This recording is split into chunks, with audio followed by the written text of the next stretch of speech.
In this video, we're going to mount the Vigilant Monitor on our battery rack. There's different ways you can mount this. You can mount it on the wall, you can mount it on the rack. The monitor itself comes with a DIN rail that is typically seated right here. And I've taken that DIN rail, some self-tapping screws, and I put it on the battery rack. Ideally, we do want this monitor as close to the main negative and positive terminals as possible. So once I got my DIN rail on, there's a locking mechanism here.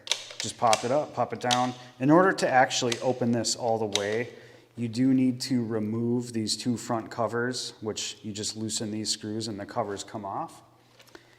So then looking at the back of the monitor, we have these notches here on the top. Those notches are going to lock in to the top of the DIN rail. So I'm just going to kind of visually make sure I'm above the DIN rail and then slide the notches down.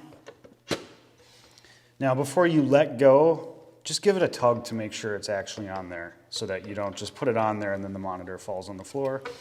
Now down at the bottom, you just push this little plastic tab up and it's going to lock our monitor into place. And that's essentially how you mount the Vigilant Monitor.